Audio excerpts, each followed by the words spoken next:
다시 한번 기도합니다.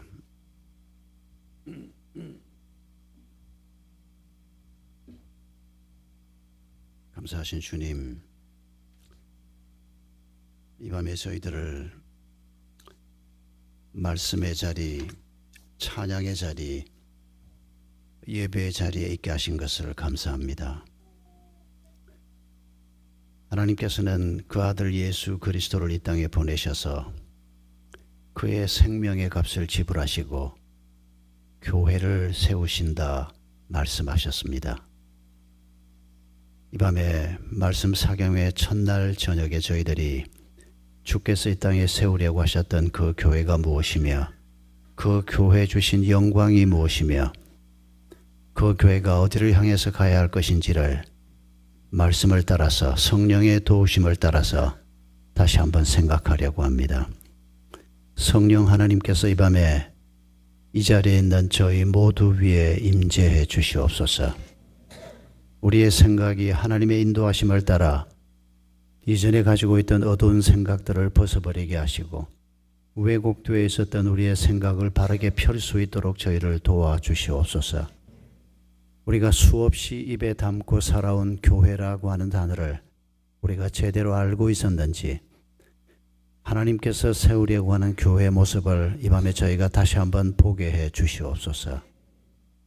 예수님의 이름으로 기도하옵나이다. 아멘. 미국의 프레드 크레독이라고 하는 목사님이 있습니다. 이분이 어디에서 어떤 일을 하는지 저도 잘 모릅니다만은 이분이 쓴 글을 하나 읽으면서 이분 이름을 기억하게 됐습니다. 이분이 여러 해 전에 가족들과 함께 남부 여행을 갔답니다. 어느 조그마한 식당에 들어가서 음식을 주문하고 기다리고 있는데 그 식당에 나이가 좀 지긋한 노인 한 분이 들어오셨다는 겁니다. 이 노인도 음식을 주문을 하고 가까운 자리에 앉았습니다. 목사님하고 이 어르신하고 눈이 서로 마주쳤습니다. 그러니까 이 나이 드신 점잖게 생긴 이 어르신이 뭐라고 얘기를 하는 거 하니까 휴가 오셨습니까? 뭐 옷차림새나 가족들이 앉아있는 게 딱 휴가 온 분위기였습니다. 휴가 오셨습니까? 그렇습니다. 뭐 하시는 분이십니까? 목사입니다. 그러니까 이 나이 드신 어르신이 조금 떨어진 곳에 앉아있다가 더 가까운 자리로 오시더라는 겁니다. 그러면서 이렇게 얘기하더랍니다. 대기 목사라고 하니까 내가 해주고 싶은 말이 있다고. 그러면서 이분이 뭐라고 얘기를 하는 거 하니까 이 테네시주 남쪽에 조그마한 한 마을에 사생아 아이가 하나 있었다고. 이 아이는 태어나서 엄마하고 단둘이 살고 있는데 아버지가 누구냐고 물으면 엄마는 울기도 하고 화를 내기도 하고 답해주지 않고 아는 사람도 없고 이 어머니도 거기가 고향이 아니었던 겁니다. 이 어머니가 미혼모였던 겁니다. 여러분 한 8, 90년 전 미국 남부 상황을 한번 생각해 보십시오. 미혼모가 돼서 고향을 떠나서 아무도 아는 사람 없는 이 조그마한 시골 마을에 들어와서 아들을 낳고 거기에서 살고 있는 그런 딱한 여자였습니다. 그 아들로 이 사생아가 태어난 겁니다. 자라면서 친구들하고 같이 학교도 가고 했지만은 친구들하고 섞일 수가 없었습니다. 아버지 이름도 모르고 아버지 성도 모르고 자기 이름은 엄마 이름을 따서 지어져 있고 친구들하고도 겉돌기만 하고 동네 사람들도 이 모자를 별로 그렇게 반가워하지 않고 그런데 그 아이가 거기에서 초등학교를 다니는 정도로 나이를 먹고 조금씩 자랐는데 이 아이 마음속에는 아버지에 대한 분노와 세상을 향한 분노가 가득했고 어머니에 대한 원망이 가득했습니다. 상처투성이었습니다. 그런데 이 아이 귀에 어떤 소식이 들렸는가 하니까 그 마을에 조그마한 예배당이 하나 있는데 새 목사님이 오셨다는 겁니다. 친구들이 하는 얘기를 들은 겁니다. 그런데 그 목사님이 참 좋은 분이라는 얘기를 사람들이 하는 얘기를 들었습니다. 이 아이 마음속에 교회 가고 싶은 마음이 생겼습니다. 그런데 교회를 갈 수가 없었습니다. 많은 사람들이 모이는 곳에 자기를 사생아라고 자기를 쳐다보는 눈빛이 벌써 다른 그 사람들 근처에는 가고 싶지가 않아서 사람 모이는 곳을 가기를 싫어했습니다. 근데 교회 가고 싶은 마음이 생기기 시작했습니다. 근데 교회 문 앞에까지 갔는데 사람들이 모여 있는 곳에 들어갈 수가 없었습니다. 교회 문 앞까지 갔다가 그냥 돌아오기를 몇 차례 한 끝에 이 아이가 아이디어를 만들었습니다. 짜냈습니다. 교인들이 전부 예배당에 들어가고 난 다음에 숨어 있다가 얼른 예배당에 들어가서 뒷자리에 앉아 있는 겁니다. 그리고는 목사님 설교가 끝나고 축도를 하기 전에 얼른 빠져나오는 겁니다. 교회를 가지만은 아무도 만날 필요가 없이 그렇게 교회를 다니기 시작했습니다. 예배당 저 뒷자리에 앉아서 혼자서 찬송을 따라 부르기도 하고 말씀을 듣기도 하면서 한 달, 두 달, 석 달 지나는 사이에 이 아이 마음속에 믿음이 자라기 시작했습니다. 여러 달이 지난 후에 어느 주일날 설교를 듣는 중에 이 아이가 굉장한 감동이 됐습니다. 그래서 눈물을 흘리면서 기도를 하고 있는데 그새 예배가 끝나버렸습니다. 사람들이 막 일어서는 소리가 들렸습니다. 아차 싶었는데 고개를 들고 나갈 수가 없었습니다. 그래서 사람들 발자국 소리를 들으면서 머리를 푹 수그리고 그 자리에 가만히 앉아 있었습니다. 사람들이 다 나가고 난 다음에 빠져나가려고. 근데 사람들 소리가 점점점 작아지기 시작하고 사람들이 다 나가 조용해지는 것 같더니 발자국 소리가 하나 들렸습니다.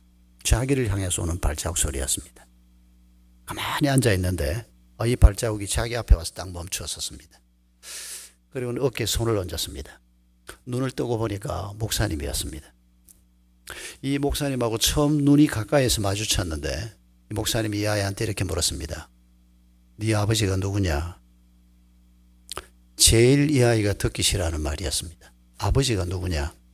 아버지 이름도 얼굴도 모르는 원망스러운 아버지. 그런데 자기가 몇 달 동안 교회를 다니면서 굉장히 좋아하게 된 이 목사님이 자기를 향해서 던진 첫 질문이 네 아버지가 누구냐?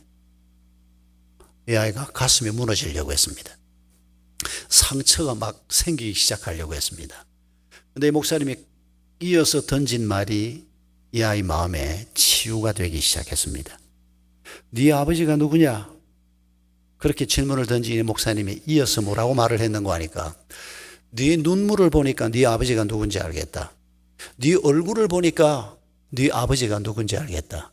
하나님이 너의 아버지시구나. 이 말에 이 아이가 상처가 씻기는 것을 느끼기 시작했습니다. 사실은 이 목사님은 이 아이가 누군지 알고 있었습니다. 이 아이하고 어떻게 다가가고 이 아이를 어떻게 대해야 할지를 몰라서 매주 뒤에 와서 앉아 있는데 그 조그마한 예배당에서 이 아이를 모를 수가 없습니다. 그리고 이 아이하고 대화할 날을 기다리고 있었는데 이런 방식으로 이 아이하고 대화가 시작이 된 거였습니다. 그 노인이 이 크레동 목사에게 그 아이 얘기를 하면서 이 아이가 사생아였고 이 아이가 분노에 가득 차 있었고 상처에 가득 차 있었지만은 이 아이가 그 목사님을 통해서 하나님을 만났고 그리고 이 아이의 삶이 달라졌다고. 그리스도인으로 자신감 있게 상처에 굴하지 않고 자기 인생을 열심히 살았다고. 대기 목사라고 하니까 사람을 살리는 목사가 되어주세요. 상처를 씻어내는 사람들을 세우는 일을 해주세요. 자기 환경을 이겨내는 그런 하나님의 말씀의 능력을 전하는 목사가 되어주세요. 시골에서 밥 먹으려고 앉아있다가 이 점잖은 노인네가 이런 얘기를 하는데 이 양반이 막 머리에 철퇴를 한 대 맞는 기분이었습니다. 뭐 너무 당연한 말이긴 하지만은 그래도 그런 얘기를 뭐 목회 세미나에 가서 들으면 모를까. 휴가 가서 남 모르는 노인이 와서 그 얘기를 하는데 너무 절절하게 들린 겁니다. 음식이 입으로 들어가는지 코로 들어가는지도 모르게. 그리고 그 노인도 자기 음식이 나와서 먹고 여행 잘하세요 하고 갔습니다. 종업원한테 지금 방금 나간 저분이 누구냐 혹시 아냐? 알고 말고요. 누구냐? 그러니까 하는 말이 저분이 테네시 주 지사를 2번 지낸 벤 후퍼시라고 그랬습니다. 이 노인이 그 사생아가 바로 자기라고 얘기했거든요. 자기 얘기를 한 거였습니다. 그리고 이 젊은 목사가 휴가를 와서 앉아 있는데 이 목사에게 이 나이 드신 분이 뭐 좀 뭐를 얘기가 해주고 싶어서 막 마음에 막 솟구치는 생각을 그런 방식으로 전달한 것이었습니다. 여러분, 우리가 오늘 예수님께서 내 교회를 세우겠다는 말씀을 생각하려고 합니다. 에클레시아라고 하는 단어입니다. 우리가 교회라고 번역했지만은 에클레시아라고 하는 단어입니다. 교회가 무엇입니까? 벤 후퍼 씨가 얘기한 이게 바로 교회입니다. 벤 후퍼 씨가 경험한 분노에 가득해 있던 한 어린 소년이 부모에 대한 원망과 세상에 대한 원망으로 까딱했으면 엉터리 같은 인생을 살 뻔했던 한 사람이 그 어둠에서 벗어나서 빛을 향해서 나아가게 되고 그 상처를 벗어나서 치유를 입게 되고 인생의 새로운 목표를 발견하게 되는 이게 바로 에클레시아입니다. 에클레시아라고 하는 이 단어는 두 단어의 합성어입니다. 에크라고 하는 말은 프롬이라고 하는 전치사, 그리스에서는 이게 접두어로도 쓰이기도 합니다. 에크라고 하는 단어입니다. 레시아라고 하는 말은 부른다라고 하는 동사에서 온 명사형입니다. 에클레시아라고 하는 말은 문자적으로 번역하면 불러냄을 받은 사람 혹은 사람들이라고 하는 단어입니다. 이걸 교회라고 번역을 했습니다. 참 아쉬운 번역입니다. 여러분, 우리 예수님께서 십자가를 불과 한 서너 주 앞두고 빌립보 가이사라라고 하는 도시에 들어가셔서 내 교회를 세우겠다는 선포를 하셨습니다. 여러분, 이 에클레시아라고 하는 단어를 생각하면서 우리가 시간이 많지 않으니까 간략하게 이렇게 정리를 하고 지나가겠습니다. 적어도 한 5가지 교회를 성경이 얘기하고 있는 것을 기억하십시다. 첫 번째는 우리 한 사람 한 사람을 성경은 교회라 성전이라고 말하고 있습니다. 언제 우리가 성전이 됩니까? 너희 몸이 성령이 거하는 전인 줄 알지 못하느냐. 고린도전서 3장 16절에서 말씀하셨는데 성령이 언제 우리 가운데 와서 거하십니까? 성령이 왜 오셨습니까? 예수가 누구신가를 가르치기 위해서 오신 분이 성령이십니다. 고전 13장 2절이죠. 고린도 교회 성도들에게 사도 바울이 편지를 쓰면서 이렇게 말합니다. 저 건너편에 팔레스틴 땅에서 예수라고 하는 한 랍비가 있었는데 이 예수라는 랍비 소식을 뉴스를 통해서 듣고 사람들의 입을 통해서 전해 들은 사람은 예수를 저주받은 자라고 말한다고 했습니다. 그러나 성령으로 말미암은 사람은 혹 듣기는 사람의 입을 통해서 들을 수도 있습니다. 그러나 성령께서 가르쳐서 그 예수가 누군지를 바르게 깨달은 사람은 예수를 누구라고 한다고요? 주라고 한다고 말했습니다. 주인이라고 한다고 말했습니다. 예수 그리스도가 내 삶의 주인인 것을 성령이 깨닫게 하시는 것입니다. 성령이 우리에게 가르치는 예수 그리스도가 내 삶의 주인이시다라고 하는 것을 받아들일 때 성령이 우리 가운데 거하시는 것입니다. 하나님의 교회가 되는 것입니다. 두 번째 교회는 우리의 가정입니다. 내일 저녁에 따로 생각하겠습니다마는 에베소서 5장 26절 27절에 우리 부부가 만든 가정을 놓고 흠도 티도 없는 영광스러운 하나님의 교회로 세우려 하심이라. 우리 부부는 결혼할 때 예수도 몰랐고 결혼이 뭔지도 모르고 상관없습니다. 여러분, 하나님께서 한 남자와 한 여자를 지으시고 이 두 사람을 부부로 짝짓는 것으로 창조를 마감했습니다. 아담 하와를 짝지어서 가정을 지으시는 것으로 창조를 마감하셨습니다. 결혼은 하나님의 아이디어입니다. 이 하나님의 아이디어, 이 하나님의 섭리 속에서 여러분이 만난 것이고 그때 우리가 예수를 몰랐어도 주님의 섭리 속에서 여러분이 부부가 된 것을 믿으시기 바랍니다. 잘 안 믿겨지시는 분은 참새 2마리가 한 아사리온에 팔리는 것도 하나님의 허락하심이 없이는 이루어지지 않는다고 성경이 말씀한 거 기억나십니까? 아니, 참새, 새 한두 마리도 하나님께서 그렇게 통치를 하시는데 하물며 하나님의 자녀가 되는 우리의 삶에 하나님이 관여하시지 않겠습니까? 하나님의 섭리 속에서 당신 부부가 된 것입니다.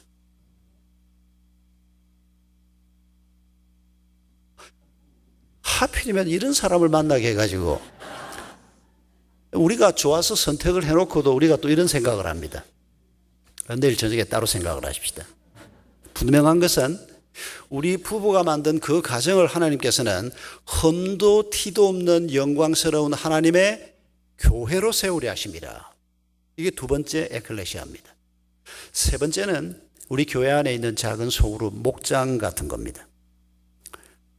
한 10명 미만의 사람, 지난 한 150여 년 동안에 전 세계 교회가 소그룹 운동에 굉장히 열심을 냈습니다.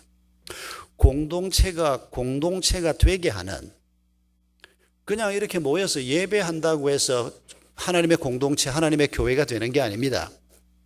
성경이 교회라고 할 때, 공동체라고 할 때 적어도 한 5가지의 본질이 있는 걸 우리에게 보여주고 있습니다. 예배, 훈련, 섬김, 봉사, 섬김, 봉사는 똑같죠. 복음 전파, 그리고 코이노니아.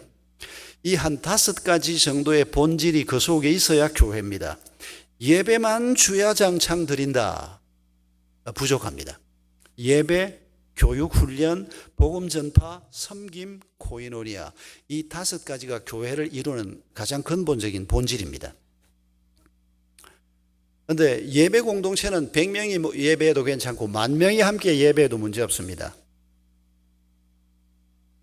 다른 설명 다 그만두고 이 세 번째 교회 지금 설명을 하는데, 교회가 교회답게 되게 하시고라고 우리가 찬송도 했습니다마는, 이 코이노니아라고 하는 교회의 본질 중에 하나인 이 코이노니아는 숫자가 많으면 불가능합니다. 숫자가 많아도 이렇게 생각하는 사람은 코이노니아를 이렇게 이해를 합니다. 산 좋아하는 사람들이 산악 동호회 만들어서 함께 산에 가기도 하고, 그래서 예수 좋아하는 예수 동호회 사람들이 함께 모여서 예배도 하고 교제도 하고, 아닙니다. 여러분, 에클레시아는 예수 동호회 수준의 사람들이 모이는 게 아닙니다. 또 혹은 내 취향에 맞는 사람끼리, 고향 사람, 같은 일을 하는 사람, 나이가 동갑인 사람, 같은 학교 출신, 나하고 코드가 맞는 사람끼리 좀 더 깊이 교제하는 것을 우리가 코이노니아라고도 생각하는데 아닙니다. 코이노니아라고 하는 말도 두 단어의 합성어입니다. 같은 마음이라고 하는 두 단어의 합성어입니다. 이게 우리끼리 같은 마음이 아니고 죄인인 우리끼리 마음이 같아봐야 그게 뭐 선한 게 있겠습니까? 이 같은 마음이라고 하는 것은 우리가 바깥에서 만났으면 말도 섞고 싶은 사람이 아닙니다. 내 취향도 아니고 바깥에서 만났으면 저 사람하고 굳이 얼굴을 마주 대할 이유도 없습니다. 그런데 저 사람도 하나님과 같은 마음을 가지고 있고, 완전하진 않아도 나도 하나님과 같은 마음을 가지고 있는 사람입니다. 하나님이 가라고 하면 동쪽이든 서쪽이든 길을 가겠다고 나선 사람입니다. 그분이 주인이시기 때문에. 그런데 그런 사람이 교회 공동체 안에서 만났을 때 취향이 달라도, 나이가 달라도, 생각이 달라도 예수라고 하는 이분 때문에 우리가 서로 교제 가능한, 말이 통하는, 여러분, 이게 성경이 우리에게 가르치는 코이노니아입니다. 교회 안에서 제일 말이 안 통하는 사람이 누굽니까? 그런 분이 있지요. 아유, 교회가 좀 커서 다행이지, 이런 사람들만 있으면, 네, 그런 분들이 발견되거든. 그분과 말 통하는 일을 놓고 많이 기도하시기 바랍니다. 놀라운 하나님의 축복이 있을 것입니다. 여러분, 하나님께서는 우리가 하나님과 통할 뿐만 아니고 내 곁에 있는 다른 형제들과도 통하는 사람이 되기를 원합니다. 그게 코이노니아입니다. 이거 이루어지지 않으면 우리가 너무 피곤하고 답답하고 힘든 길을 걸어가게 됩니다. 여러분, 힘든 일이 있을 때, 어려운 일이 있을 때 편안하게 날 위해서 이런 기도를 좀 해다오라고 부탁할 사람이 주변에 한 5명 있습니까? 없을걸요. 대부분은 기가 막힌 어려움을 당했는데 기도 부탁할 사람이 없어. 심지어 부부 간에도 같은 마음으로 기도하기 어려운, 나 하나, 이 많은 사람이 살고 있는 도시지만은 나 하나 사막 한가운데 서 있는 것 같고, 어려운 일을 당하고 외로운 일을 당하면 마음을 열고 대화할 사람이 옆에 없다. 여러분, 그 건강한 그리스도인의 모습이 아닙니다. 그래서 우리가 교회 공동체 안에서 적어도 한 10명 미만의 우리 새누리교회도 목장이라고 하는 소그룹이 있다는 얘기 들었습니다만 저희 교회도 목장이라고 부릅니다. 이 작은 10명 미만의 소그룹에서 마음을 나누고 기쁨을 나누고 슬픔을 나누고 기도 제목을 나누고 이 공동체가 네 번째 교회인 지역교회 공동체를 공동체답게 만드는 길이라는 것입니다. 교회 안에 이런 작은 소그룹이 100개, 200개 깔려 있으면 전체 교인들하고는 교제가 충분히 안 되더라도 이 목장 안에서 기도 제목을 함께 나눌 수 있고 마음을 열고 대화할 수 있는 사람들이 있으면 그리고 이 그룹들이 함께 모여서 예배하는 공동체로 만들어지면 새누리교회는 건강한 교회로 세워질 수 있을 것입니다. 근데 많은 사람이 함께 모여서 예배하는데도 다들 마음이 모래알처럼 흩어져 있고 마음을 열고 대화하는 사람이 없는 이런 예배 공동체가 되면 하나님의 교회로 세워지기가 어렵다는 얘기입니다. 우리 한 사람 한 사람이 하나님의 교회고 우리 부부가 만든 가정이 하나님의 교회고 목장이 하나님의 교회고 그리고 우리 새누리교회라고 하는 지역교회 공동체가 하나님의 교회고 마지막 5번째 교회는 아담 하와부터 예수님 재림 때까지 모든 그리스도인이 한 교회에 속해 있습니다. 예수 그리스도의 한 몸에 가입되어 있습니다. 이 교회를 일러서 보편교회, 불가시적 교회라고 말합니다. 예수님께서 내 교회를 세우겠다라고 말씀할 때 적어도 이 한 5가지 교회를 늘 우리가 염두에 둘 필요가 있습니다. 우리 한국교회는 아마 우리 여기 한인교회는 조금 형편이 어떨지 모르겠습니다. 한국 땅에 있는 한국교회는 너무 지역교회 중심적입니다. 이거 탈피하지 않으면 건강한 교회 되기 어렵습니다. 교회 와서 예배만 열심히 드리면 신앙생활을 잘 하는 게 아니고 내 가정이 하나님의 교회로 세워져야 하고 내가 가서 일하는 일터가 하나님이 거하실 만한 성소가 되는 이게 하나님 나라 확장 운동입니다. 그런데 너무 예배당을 중심해서 의식 중심으로 모이는 이런 교회를 우리가 세워나가면 하나님의 교회가 하나님의 교회답게 되기 어렵다는 것입니다. 이런 교회를 세우겠다고 말씀하시면서 우리 주님께서 에클레시아라고 하는 단어를 쓰셨습니다. 불러냄을 받은 사람들. 여러분, 예수님께서 내 에클레시아를 세우겠다고 할 때 처음 이 말을 들었던 사람들이 유대인들입니다. 예수님의 제자 그룹들입니다. 전부 유대인들이었습니다. 이 사람들이 제일 먼저 떠올렸던 그림이 뭘까요?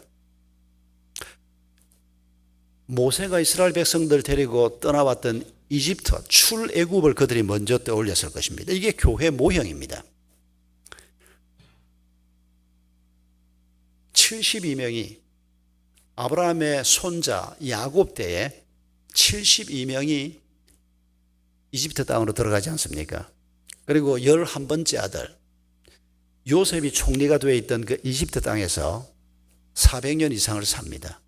그러면서 남자 장정만 60만을 헤아리는 이 60만도 해석에 좀 논란이 여전히 있습니다만은 그래서 우리가 대체로 전통적인 해석으로는 전쟁에 나갈 남자 장정만 한 20세 이상으로 한 40대 한 후반까지 해서 남자 장정만 60만이면 대개 그 나이면 결혼을 다 했으니까 와이프가 있으면 120만이요 아이가 둘씩 계산이 돼도 벌써 240만입니다. 노인들까지 합하면 출애굽 인원을 한 300만까지 보는 근거가 여기에 있습니다. 아무튼 숫자가 중요한 게 아니라 아주 작은 한 그룹이 한 가족들이 내려갔다가 한 400 몇십 년이 지난 후에 큰 민족을 이루어서 출애굽합니다. 그런데 여러분 가만히 생각해 보십시오.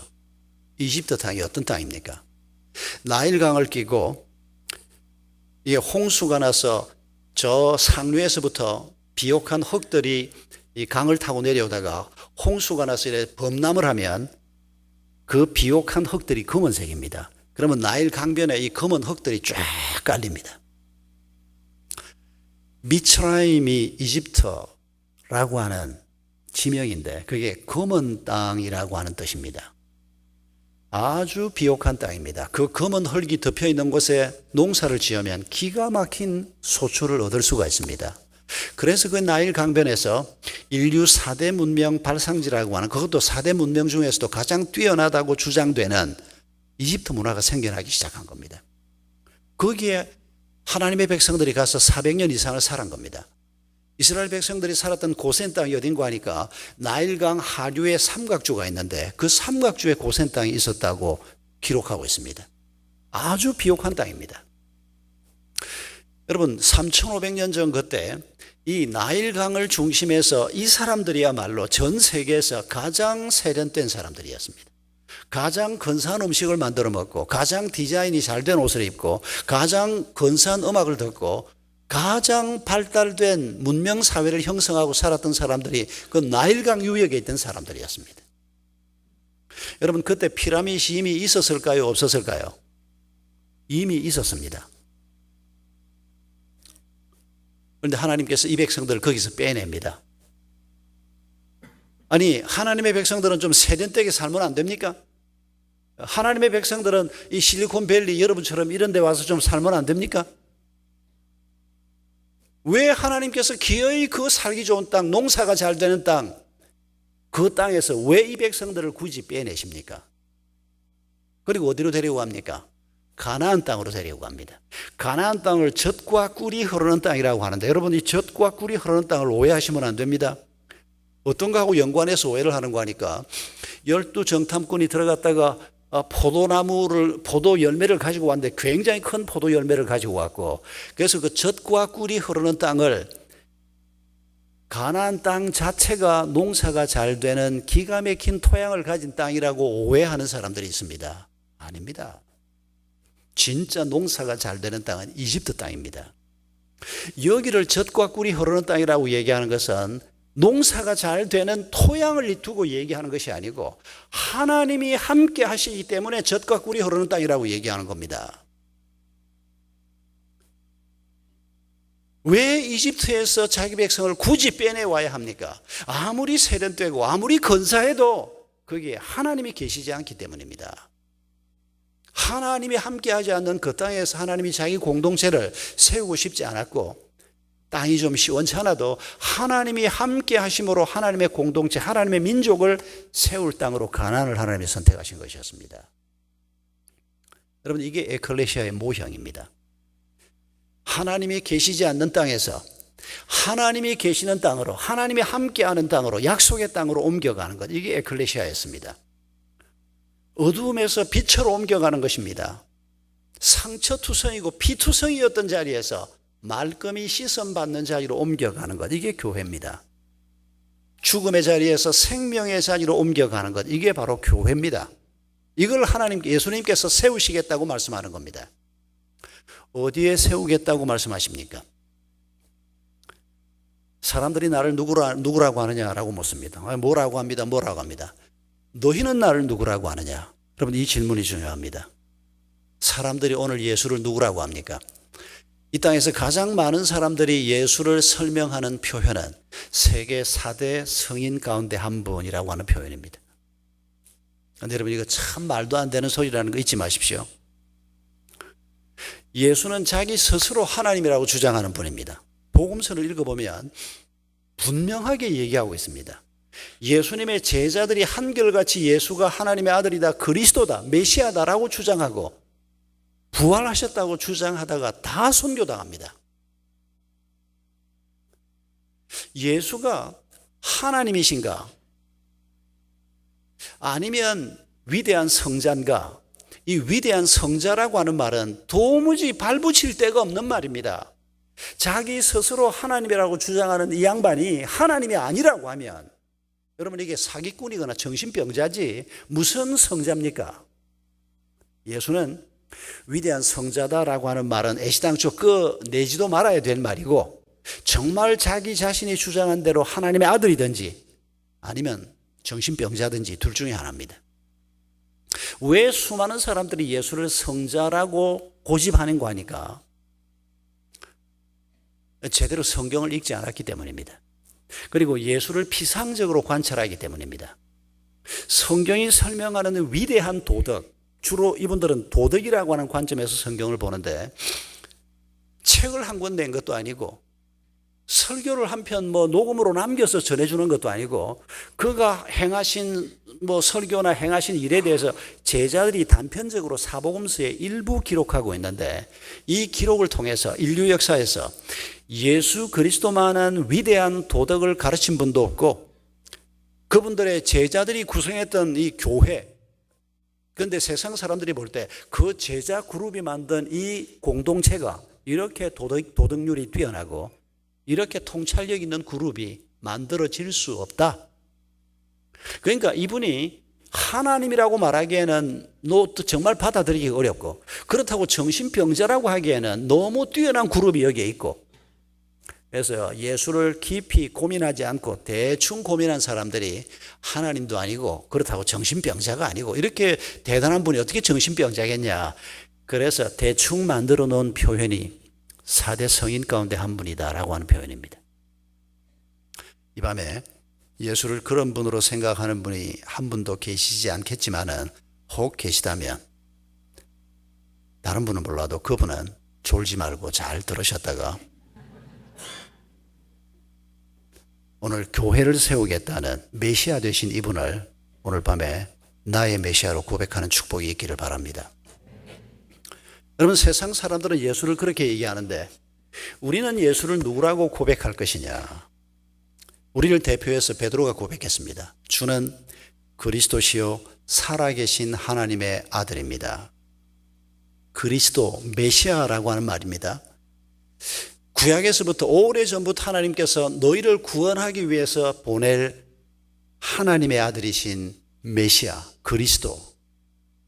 베드로가 그걸 알고 있었습니다. 지난 3년 동안 제자 그룹들이 아직 완전한 하나님의 나라에 대한 그림은 없습니다. 십자가와 부활에 대해서도 아직 완전한 그림을 보지는 못하고 있지만은, 적어도 자기들 눈앞에 있는 이 예수 그리스도가 구약에서 오래전부터 예언하신 그 그리스도라는 건 이분들이 알고 있었습니다. 예수님께서 이 대답을 들으시고 베드로가 예수님 십자가 사건 때 어떤 실수를 할지 뻔히 알고 계시지만은, 그런데 이 고백을 들으시고 예수님이 기뻐하셨습니다. 우리가 시원찮아도 기뻐하십니다. 우리의 고백이 시원찮아도 아이들이 이제 막 태어나가지고 똥 싸고 오줌 싸고 밥상머리에서 뭐 그런 짓을 해도 그 아이를 보고 부모가 기뻐하는 것처럼 우리가 부족해도 하나님이 우리를 기뻐하시는데, 베드로가 이런 신앙 고백을 제대로 했을 때 내가 그 위에 내 교회를 세우겠다고 말씀하십니다. 신앙 고백 위에, 예수를 바르게 하는 그 믿음 위에 내 교회를 세우겠다고 말씀하시는 것입니다. 왜 그분이 메시아로 오셔야 합니까? 왜 죄를 씻으시고 구원하시는 분으로 오셔야 합니까?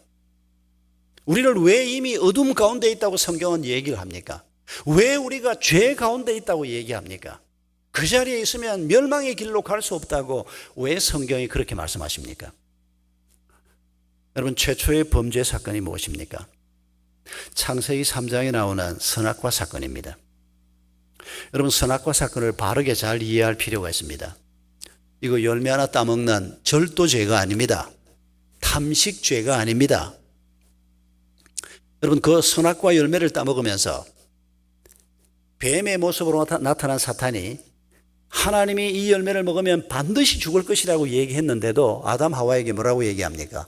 당신이 이 열매를 먹으면 눈이 밝아져서 어떻게 된다고요? 하나님처럼 될 것이다 라고 거짓말을 합니다. 아담 하와가 그 열매를 따먹을 때 왜 따먹었습니까? 내가 하나님처럼 되고 싶다는 겁니다. 여러분, 이 죄입니다. 하나님처럼 된다는 말이 무슨 말입니까? 이전에는 여러분 그 선악과 나무를 볼 때 여러분 이게 하나님께서 아담 하와를 괴롭게 하려고 선악과 나무를 만들어 놓은 게 아닙니다. 저는 처음 예수 믿고 학생 때, 중고등학생 때 선악과 얘기를 처음 들었을 때 참 하나님이 못마땅했습니다. 쓸데없이 그걸 만들어 가지고 그것도 동산 중앙에다가 만들어 놓고 그것도 뭐 먹음직하고 보암직하고 탐스럽기도 한 이런 열매를 매달아 놓고 그것도 따먹을 때 손을 한 대 때리든지 못 먹게 하든지 그러지도 않고 둘 다 따먹고 난 다음에야 하나님이 나타나서 아담아 네가 어디 있느냐. 우리 목사님이 이렇게 설교를 했거든요. 저는 그 설교를 고등학생 때 듣는데 세상에 하나님이 이렇게 말도 안 되는 일을 하시는가. 만들기는 왜 만들고 왜 가만히 있다가 일 다 끝나고 난 다음에 나타나셔가지고, 저는 그 하나님에 대한 오해를 푸는데 시간이 굉장히 걸렸습니다. 아주 못마땅한 하나님. 하나님 믿을 만한 하나님이 못 돼 그러고 교회를 떠날 정도는 아닌데, 예수 안 믿는 집에서 제 혼자 교회 다녔습니다. 떠날 정도는 아닌데 우리 목사님 설교를 학생 때 듣고 있으면 참 좋은 설교라고 생각이 되는데, 이 죄, 십자가의 죽음 이런 얘기를 하면 이거 좀 말이 안 된다, 그런 생각이 오랫동안 마음에 있었습니다.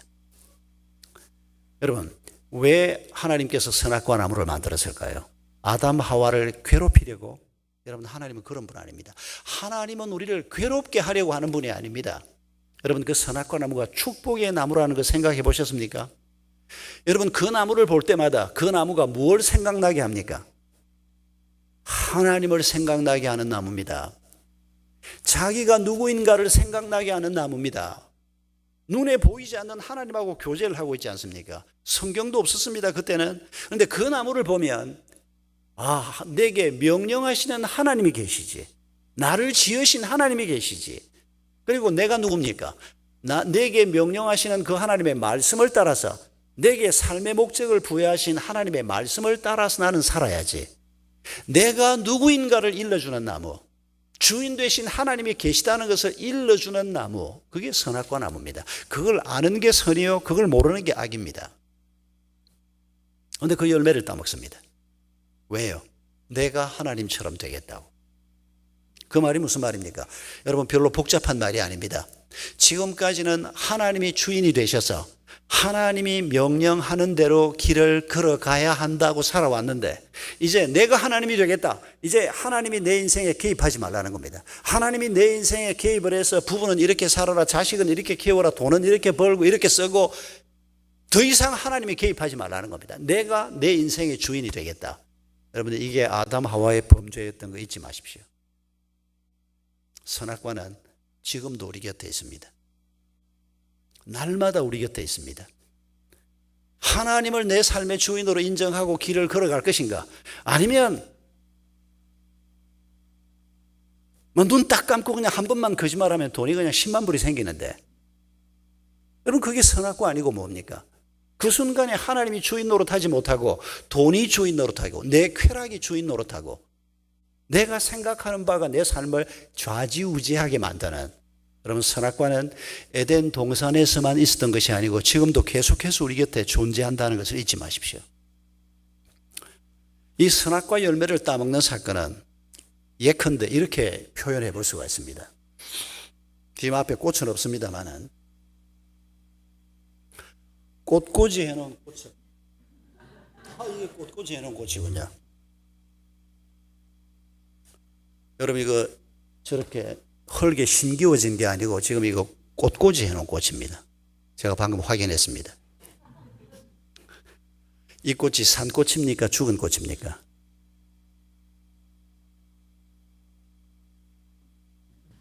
죽은 꽃입니다. 이거 생화가 아니고 사화입니다. 언제 죽었습니까?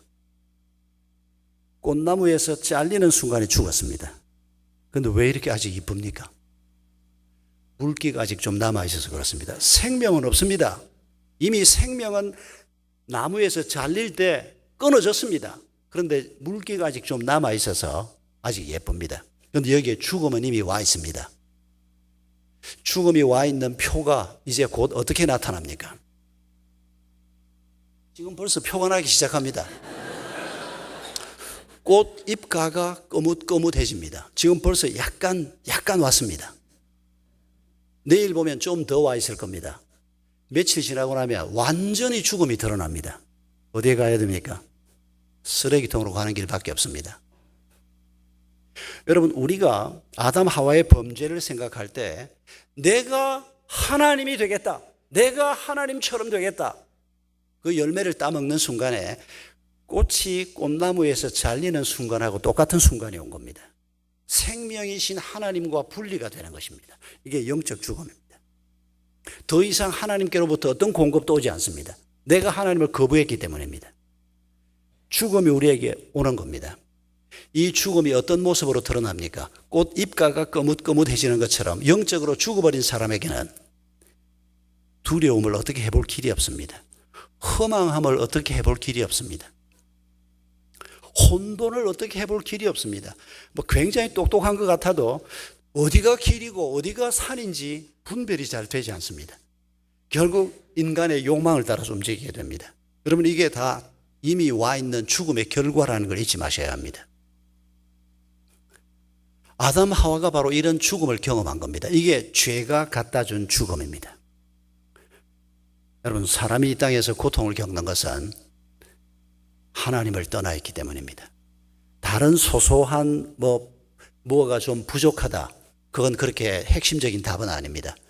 사람이 이 땅에서 고통을 겪는 것은 사람이 이 땅에서 뭔가 좀 많이 가지고 있어도 만족하지 못하고 기뻐하지 못하고 사는 것은 하나님을 떠나 있기 때문입니다. 예수 그리스도가 왜 오셨습니까? 하나님과 우리를 다시 연결하기 위해서 오셨습니다. 어떻게 해요? 그분의 십자가와 부활로. 주님이 어떻게 그리스도가 되십니까? 예수님이 십자가 위에서 7마디 말씀하신 거 기억하실 겁니다. 그 중에 다 이루었다라고 하는 말씀 기억하시겠습니까? 테텔레스타이라고 하는 말입니다. 여러분, 이 말은 우리말로 번역을 할 때 다 이루었다라고 번역했는데 문자적으로 번역하면 값을 다 치루었다라고 번역되는 단어입니다. 이 단어는 설교자들의 단어가 아니고 학자들의 단어가 아니고 그 당시 사람들이 일상생활 속에서 쓰던 단어입니다. 예수님께서 십자가 위에서 내가 값을 다 치루었습니다, 이렇게 외치고 돌아가셨습니다. 여러분, 이게 무슨 뜻입니까? 무슨 값을 치르셨다는 겁니까? 예수님께서 치르신 값은 죄의 값입니다. 여러분, 이 테텔레스타이라고 하는 말은 이런 컵을 하나 사러 갔는데 얼마입니까? 10불이요. 내가 10불을 내면 이 컵의 주인이 말하기를 테텔레스타이, 당신이 값을 치루었습니다. 어떻게 된다는 겁니까? 이제 이 컵이 내게 된다는, 주인이 바뀐다는 겁니다. 노예가 은 30이 남자 노예의 몸값이었습니다. 그런데 길을 가다가 은 30을 주어서 주인한테 주면서 주인님, 내 몸값을 드릴 테니까 나를 풀어주십시오. 어림도 없습니다. 노예가 가지고 있는 건 전부 주인 거지 노예는 소유가 없습니다. 노예가 장가를 가고 노예가 자식을 낳고 전부 주인의 노예가 되는 거지 노예에게는 소유가 있을 수가 없습니다. 노예가 자유인이 될 수 있는 길은 자기가 돈을 벌거나 주셔서 값을 지불하는 게 아니고 그건 전부 주인의 소유이기 때문에 누군가 다른 사람이 자기를 위해서 돈을 지불해 줘야 노예가 자유인이 될 수가 있습니다. 길을 가다가 어떤 아이가 마차에 칠 뻔한 걸 보고 노예가 몸을 날려서 그 아이를 구원해냈습니다. 그 아버지가 와서 보니까 자기 아이가 어느 집 노예 때문에 살아났습니다. 너무 고마워서 내가 당신에게 내 아이를 살려준 은혜를 갚기 위해서 당신 몸값 은 30을 내가 내겠다고. 그래서 주인을 찾아와서 이 사람 몸값을 내가 드릴 테니까 이 사람을 자유인으로 풀어주세요. 그때 그 주인이 하는 말이 테텔레스타이, 당신이 값을 지불했습니다. 일상생활 속에 쓰는 단어입니다. 주님이 십자가 위에서 내가 값을 다 지불했습니다. 이게 무슨 말입니까? 죄의 값을 지불했다는 것입니다. 예수님 자신의 죄값입니까? 아닙니다. 예수님은 죄 없으신 분으로 이 땅에 오신 분입니다. 우리의 죄값을 지불하는 것입니다. 우리가 도저히 치를 수 없는 죄값 말입니다. 내가 내 생명을 100번을 바친다고 해도 내 생명을 바쳐서 치를 수 있는 죄값이 아니고 죄 없으신 그 존귀하신 분이, 하나님이신 그분이 자신의 생명을 값으로 지불해서 우리가 그 죄에서 노임을 받게 되는, 그렇게 해서 교회가 세워지게 되는 것입니다. 여러분, 우리 주님께서 내가 값을 다 치루었다라고 말씀하시는 이 십자가의 은혜를 70년대 영국의 버트란트 러셀이라고 하는 유명한 철학자가 있었습니다. 이분은 노벨 문학상을 받았던 문필가입니다. 저희들이 대학생일 때 이 사람이 쓴 나는 왜 그리스도인이 아닌가라고 하는 유명한 책이 전 세계 베스트셀러로 팔렸습니다. 우리 한국어로도 번역이 됐습니다. 제가 어릴 때부터 교회를 다녔고 목사가 되기 위해서 신학대학을 다니고 있었지만은 그때만 해도 신앙이 정리가 잘 돼 있지 않았을 텐데 이 버트란드 러셀이 십자가 얘기하는 걸 읽고 그때 막 몸서리를 쳤던 기억이 지금도 생각이 납니다. 버트란드 러셀이 이렇게 얘기합니다.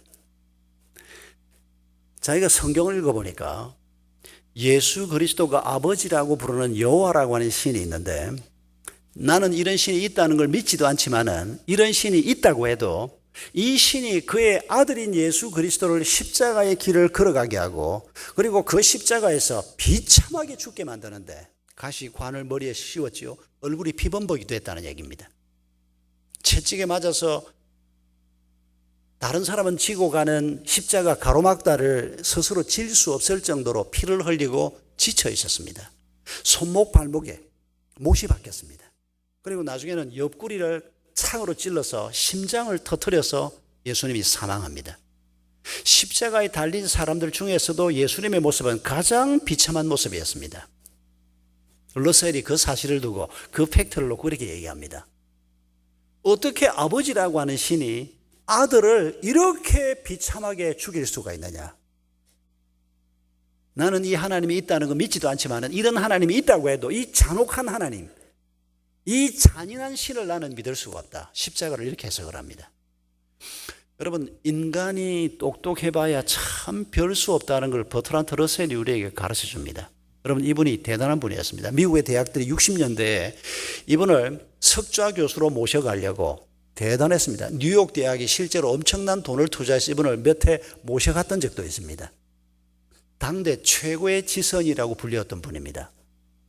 그러나 성령으로 말하는 자가 아니고 자기의 지혜를 가지고 말하는 당대 최고의 지성인의 해석이 겨우 십자가를 그렇게 해석하는 겁니다. 여러분, 예수님께서 십자가에 달려서 그 처참한 모습을 보이고 있는 이게 죄의 값을 치르는 것이라고 주님이 말씀하셨습니다. 예수님이 십자가에 비참하게 달려있는 그 모습을 볼 때 우리가 하나님의 잔혹함을 보는 게 아니고 뭐의 잔혹함을 보는 겁니까? 죄의 잔혹함을 보는 겁니다. 하나님 없이 사는 인간의 허망함, 인간의 외로움, 인간의 비참한 삶을 우리가 예수님이 십자가에 달려있는 그 모습을 통해서 보는 겁니다. 아유, 내가 아는 내 이웃들 중에는 예수 안 믿어도 부부간에 검술 좋고 자식 잘 키우고 교양 있고 반듯하게 사는 사람 많아서 우리 교회 웬만한 집사보다도 나아. 그런 분도 아직 졸지 마십시오. 정신 더 차리셔야 합니다. 사람을 그렇게 피상적으로 관찰하시는 분은 아직도 너무 눈이 어두우신 겁니다. 여러분, 이 땅에 살고 있는 사람들이 겉으로는 번듯해 보여도 한꺼풀만 벗기고 들어가면 그 마음에 얼마나 찬바람이 불고 있는지, 그 삶에 얼마나 큰 어려움이 있는지, 소설 한 10권쯤 안 들어있는 사람이 누가 있습니까?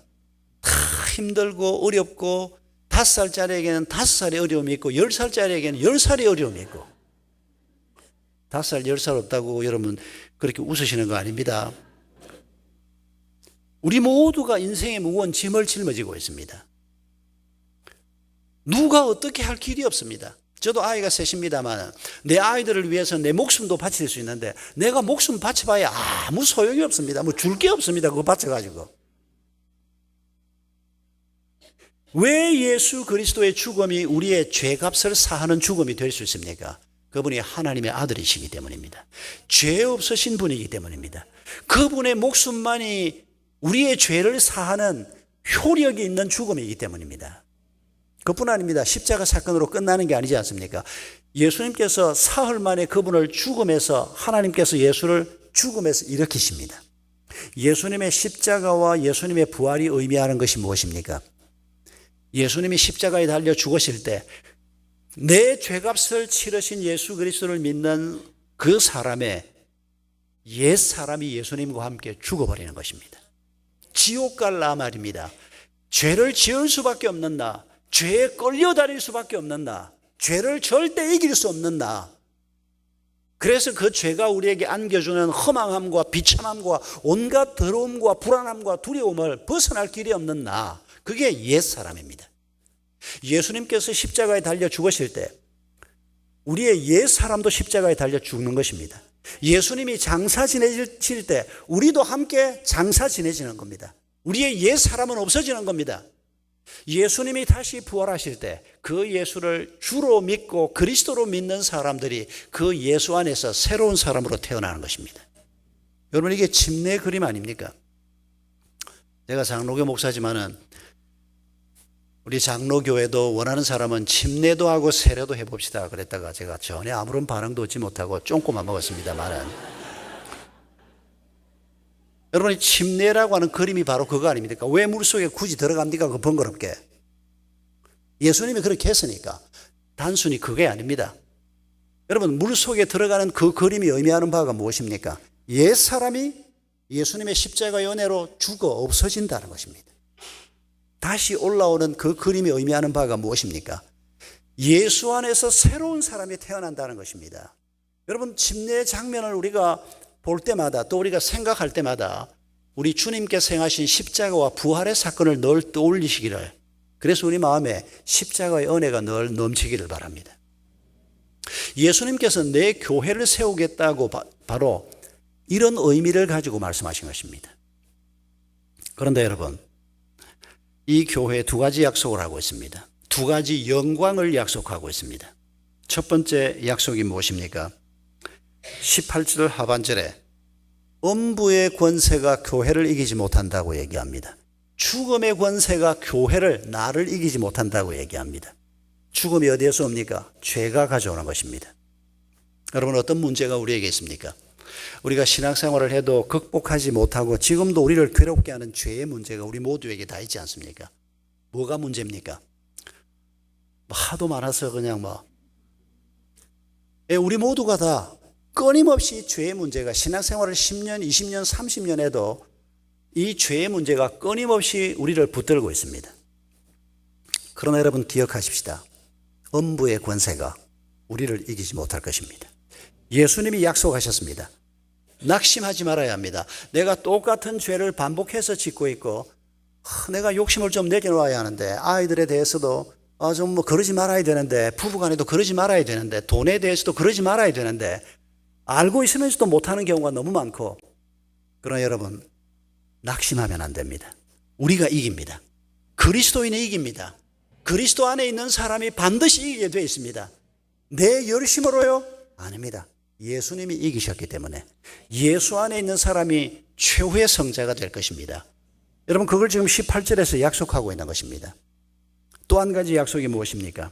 19절에 천국 열쇠를 우리에게 맡기겠다는 약속입니다. 이 천국 열쇠에 대해서 오늘 저녁에는 이렇게 한번 설명하고 지나가고 싶습니다. 뭐가 천국 열쇠입니까? 복음 자체가 천국 열쇠입니다. 예수님의 십자가와 부활을 바르게 알고 우리가 그걸 전할 때 이 복음이 열쇠가 될 수 있습니다. 그런데 우리가 알고 있는 이런 설명보다 우리 자신이 열쇠라는 거 기억하십시다.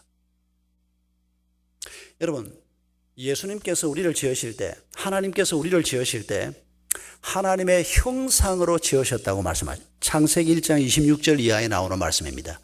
여러분, 이 형상이라고 하는 단어가 굉장히 중요한 단어인데 보통 하나님의 성품이라고 많이 번역됩니다. 하나님이 가지고 있는 창의성, 하나님의 자율성, 하나님의 지성, 하나님의 거룩성, 이런 것들이 어떤 피조물에게도 주어지지 않았고 우리에게만, 인간에게만 나누어 주신, 그걸 형상이라고 많이 설명하는데 맞습니다. 이게 분명히 형상입니다. 그런데 이 형상에 담긴 또 한 가지 중요한 설명이 있습니다. 예수님 오시기 한 250여 년 전에 히브리어로 기록된 구약 성경을 그 당시 이미 세계어가 되어 있던 그리스로 번역을 했습니다. 알렉산드리아에 70명의 학자를 모아놓고 이 성경을 번역을 할 때 이 창세기 1장 26절에 나오는 형상이라고 하는 단어를 뭐라고 번역했는지 아십니까? 우리가 알고 있는 단어입니다. 여러분, 컴퓨터 화면에 맨 처음 뜨는 손가락 반마디만한 그림을 뭐라고 그럽니까? 왜 모르는 것처럼 가만히 계십니까? 뭐라고 그럽니까? 화면에 뜨는 거.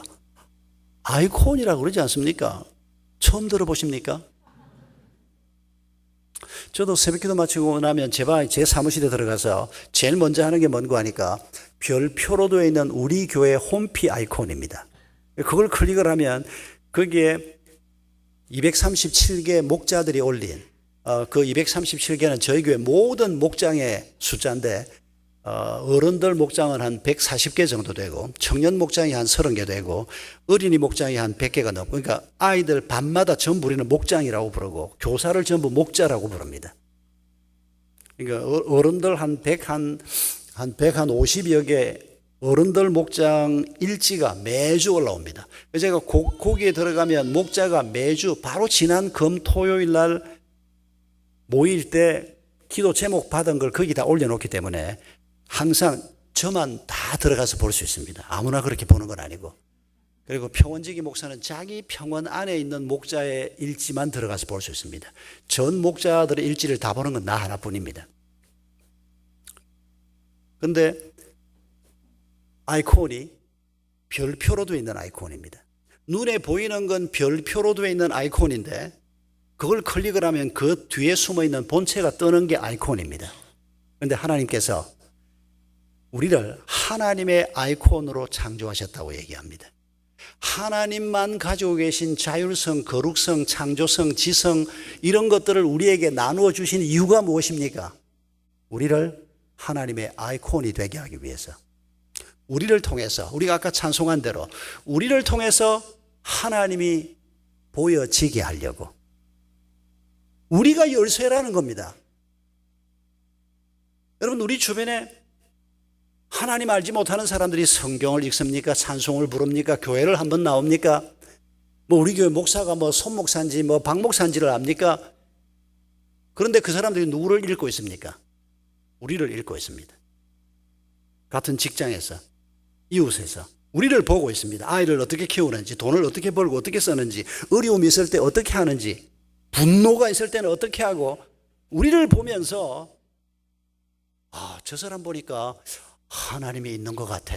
혹은 저 양반 보니까 하나님이 있기는 뭐가 있어. 나하고 쟤하고 다른 게 아무것도 없는데.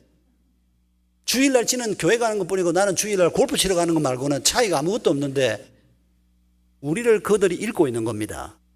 우리를 읽으면서 하나님이 있는 것 같아, 없는 것 같아, 예수가 한번 믿어볼 만한 것 같아, 우리를 읽으면서 판단하는 겁니다. 우리가 열쇠입니다. 우리가 천국문을 여는 열쇠가 될 수도 있고, 우리가 천국문을 가로막는 엉터리 열쇠가 될 수도 있습니다.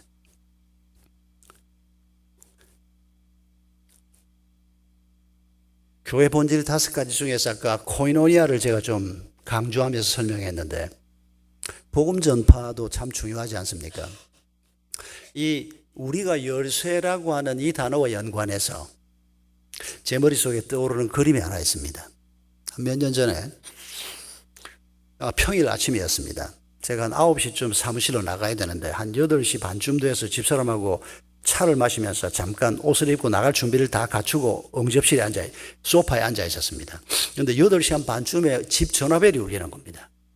8시 반에 목사 집에 전화 안 합니다. 남의 집에 전화 안 합니다. 그래도 한국에서 적어도 한 9시가 넘어야 전화를 하지. 근데 8시 반, 9시 전에 전화가 오거나 밤중에 전화가 오면 긴장할 수밖에 없습니다. 그때만 해도 저희 어머니도 살아계셨고 장모님도 살아계셨고, 지금은 장인어른 한 분만 살아계시는데 어른들이 나이가 80대 후반이시고 90이 다 되신 분들이 3분이나 살아계시니까 전화가 오면 전화 받기가 겁납니다. 이게 무슨 또 나쁜 소식 일산에서 오는 거 아닌가, 부산에서 오는 거 아닌가. 집 전화는 제가 안 받습니다. 제가 받으면 아이쿠 하고는 막 끊는 사람들이 있어서, 목사가 저승사자도 아닌데 내가 전화를 받으면 목사님 저 김집사입니다, 사모님 좀 바꿔주세요 이러면 얼마나 좋습니까? 근데 내가 전화 받으면 아이쿠 하고는 막 바로 확 끊습니다. 그냥 그러고 한 1분 있으면 다시 전화가 옵니다. 제 아내가 받으면 사모님 저 김집사인데, 이런 넌센스가 자주 일어납니다. 우리 집 전화를 제가 절대 안 받습니다. 아내가 앉아있다가 전화를 받았습니다. 전화기를 들더니 김집사 그러고는 전화기를 들고 안방으로 들어가서 한참 한 10분 이상 전화를 받다가 나오면서 아직 목사님 안 나가고 있으니까 나중에 다시 통화하자고. 그러고 전화를 내놓고 내 옆에 앉았습니다. 내가 물었습니다. 김집사 누군데? 아유, 건너편에 사는 김 집사, 왜 이 시간에 전화를 했대? 궁금하지 않습니까? 그러니까, 아유, 별거 아니야. 별거 아닌데 왜 8시 반에 전화를 했대? 목사 집에. 너무 궁금한 겁니다. 아, 별거 아니라니까. 별거 아닌데 뭔데? 더 궁금한 겁니다. 그랬더니 웃으면서 제 아내가 하는 말이, 저희가 교회 바로 큰 길 건너편에 우성 아파트에 살고 있었는데, 이분은 우리 아파트의 대각선 방향에 있는 두산 무슨 아파트에 살고 있었습니다. 근데 그쪽 상가에 미장원이 없고 우리 우성 아파트 상가에 미장원이 있었던 겁니다. 그 인근에 파마할 때 우리 우성 아파트 상가 미장원에서 파마를 했는데, 자기 그 두산 아파트 쪽에 상가에 미장원이 생겼다는 겁니다. 그런데 이 미장원이 중요한 것은 파마 값이 5,000원이 싸다는 겁니다. 그리고 파마가 우성 아파트보다 더 잘 빠진다는 겁니다. 그 양반이 그 새로 생긴 미장원을 한번 가고 난 다음에 동네방네 교회 식구들한테 전부 전화를 돌린 겁니다. 목장 식구들, 권사회. 그러고는 사모님한테도 이 중요한 소식을 알려줘야 되는데, 그 전날 몇 번을 전화를 했는데 사모님이 휴대폰을 안 받더라는 겁니다. 이게 진동으로 해놓고 이 가방에 넣어놓으면 못 받을 수가 있지 않습니까? 그래서 오늘 아침에 사모님이 나가기 전에 9시 전에, 그러고는 그 시간에 전화를 한 겁니다. 여러분, 살면서 다 그러고 살지요? 제가 안식을 받아서 지금 2달 안식을 받았어요. 지금 이제 2주째 지금 한 달은 미국에서 쉬고 있는데, 제가 나오기 한 2주 전에 우리 교회 젊은 집사 하나가 하는 말이, 주일날 로비에서 탁 마주쳤는데 날 보고 뭐라 그러면, 목사님, 그 분당 순회동 그 뒤 어디를 가니까 어느 칼국수집이 국물 맛이 끝내주더라고. 목사님, 거기 한번 갑시다. 제가 칼국수 좋아한다고 이 친구가 그 길 가서 한번 먹었는데 칼국수집이 너무 맛있더라는 겁니다. 이런 얘기하고 살지요? 파마값이 5,000원에 싸다지 않습니까? 국물 맛이 끝내준다 그러지 않습니까?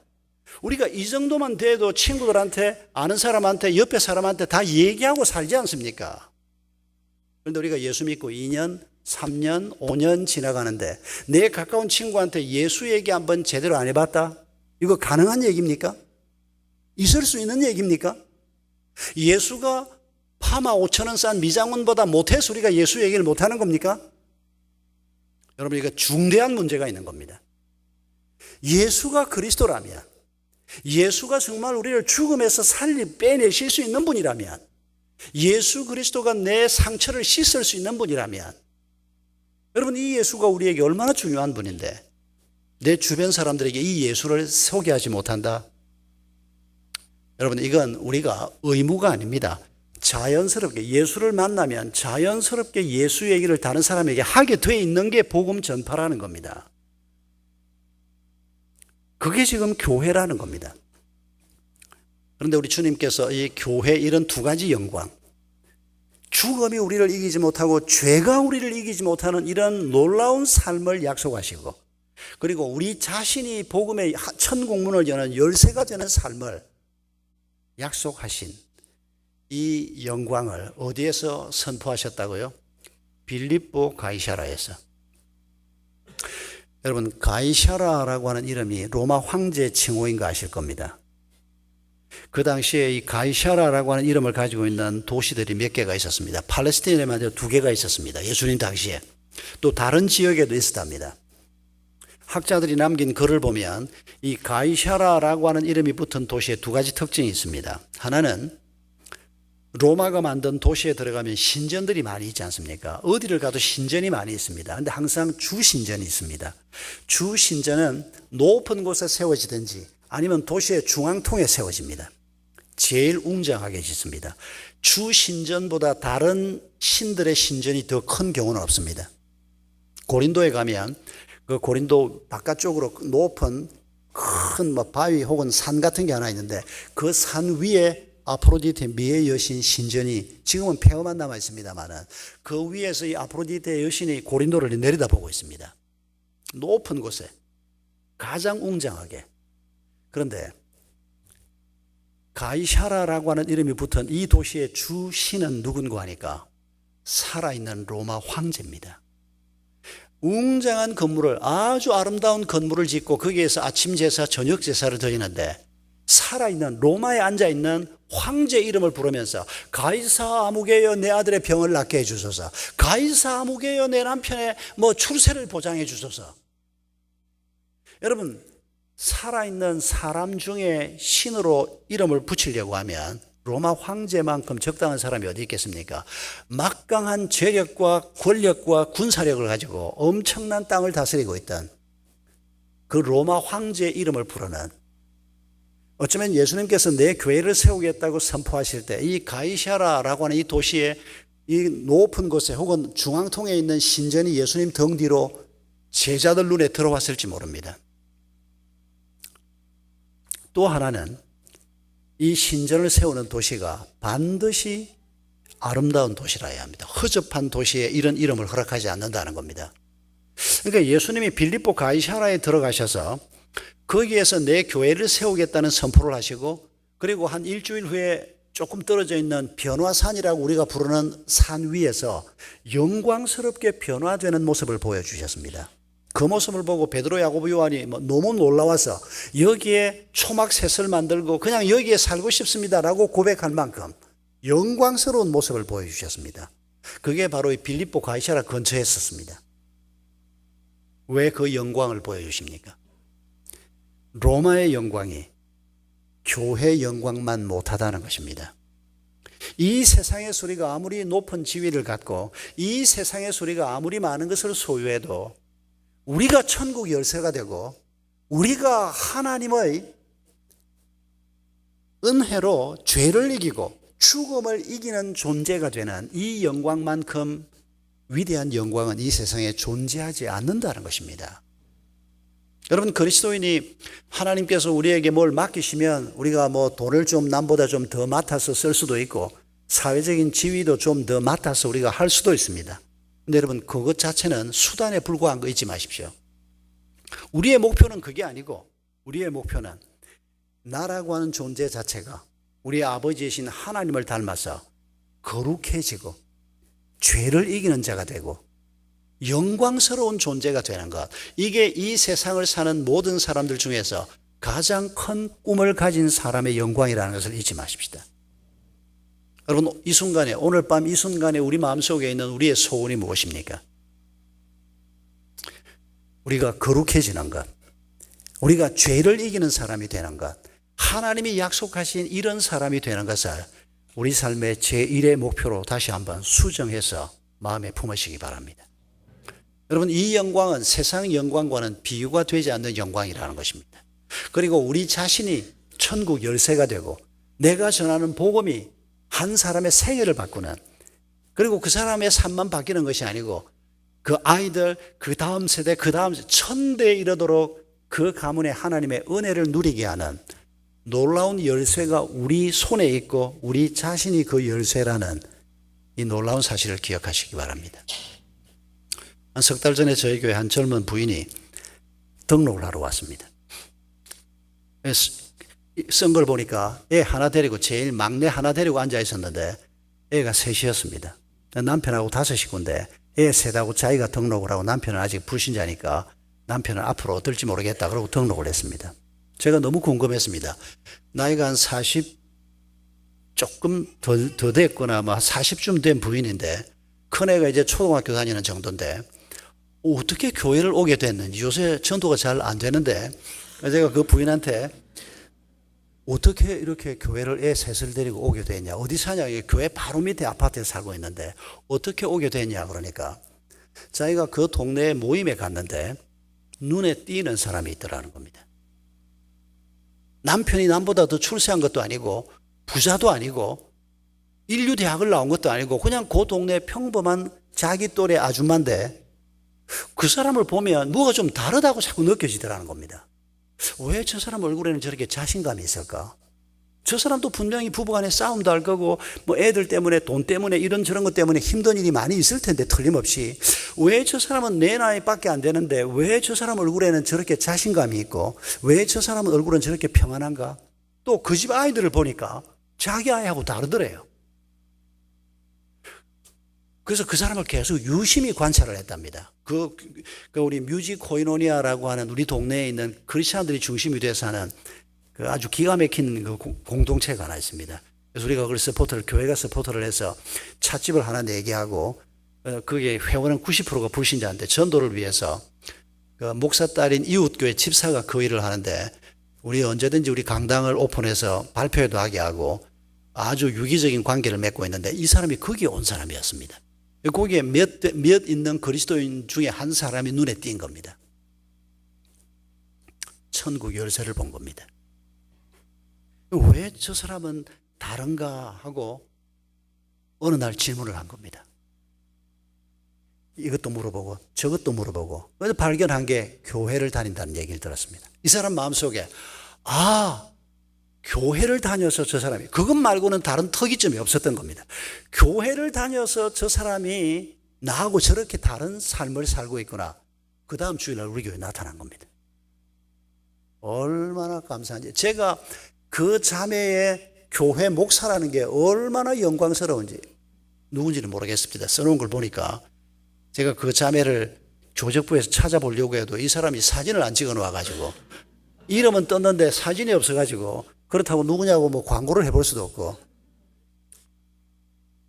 여러분, 비그리스도인들이 볼 때 인생의 답을 찾기 위해서 이것도 해보고 저것도 해보고 돈도 벌려고 애를 써보고 뭐 어떤 노력을 다 하는데도 길이 잘 보이지 않던 사람들이 내 가까이 있는 다른 한 그리스도인을 보면서 저 사람은 왜 저런가? 여러분, 오늘 우리가 처한 상황이 바로 그런 상황입니다. 그런데 우리 마음속에 하나님을, 예수 그리스도를 메시아라고 말하고 예수 그리스도를 주라고 얘기하면서도 사실은 예수 그리스도 때문에 하나님이 주시는 이 약속을 붙잡을 생각은 하지 않고, 돈을 하나님이 좀 더 주시면, 이런 걸 저런 걸 좀 더 주시면, 여러분, 그 정도 욕심 갖지 마시고 욕심을 조금 더 냅시다. 그 정도 가지고 우리가 세상 사람들 앞에 열쇠가 될 수 없다는 겁니다. 우리 자신이 그리스도를 닮아가는, 우리 자신이 하나님의 형상이 회복이 되고 우리 자신을 통해서 하나님이 드러나는 이런 삶의 축복을 하나님께서 내게 주소서. 여러분, 이 욕심보다 더 큰 욕심은 이 세상에 없습니다. 여러분, 이 정도 욕심은 가지고 살아야 그리스도인이라고 그러지 않겠습니까? 여러분, 그게 하나님의 교회입니다. 하나님이 이 교회를 세우겠다고, 예수님께서 이 교회를 세우기 위해서 내 목숨을 건다고 이 선포를 하신 후에 3, 4주 후에 예루살렘에 내려오셔서 십자가에 달려 죽으십니다. 여러분, 이 예수 그리스도 오늘 밤에 우리가 마음에 품읍시다. 우리 함께 이 시간에 기도하면서, 여러분, 먼저 감사의 기도부터 주님 앞에 올려드립시다. 나를 하나님의 교회로, 아직 완전하지는 못하지만은 나와 내 가정을, 또 우리 목장과 새누리교회를 하나님의 에클레시아로 세우기 위해서 우리 주님께서 십자가에 달려 죽으셨습니다. 그리고 그 죽음의 권세를 이기고 부활하셨습니다. 그리고 우리에게 약속하셨습니다. 내 교회를 세우시겠다고. 죽음이 이기지 못하는 교회, 천국 열쇠를 맡겨주는 교회, 우리를 그렇게 세우겠다고 약속하셨습니다. 하나님께 이 약속의 말씀을 내게 주신 말씀으로 받으면서 감사의 기도를 올려드립시다. 그리고 회개하십시다. 하나님께서 이런 놀라운 일을 행하시는데도 우리는 먹고 사는 일에 매달려서 우리 자신과 우리의 가정이 얼마나 영광스러운 모습으로 변해가야 하는지를 놓치고 살지 않았는지, 그리고 간구하십시다. 하나님, 주의 성령께서 나를 도우셔서 내가, 그리고 우리 부부가, 우리 가정이, 우리 목장이, 우리 새누리교회가 영광스러운 하나님의 교회가 되게 하소서. 죽음과 죄를 이기는 교회가 되게 하소서. 세상 어떤 영광과도 비교될 수 없는 하나님의 영광이 가득한 교회가 되게 하소서. 우리 함께 기도하겠습니다. 자비하신 아버지 하나님, 감사합니다.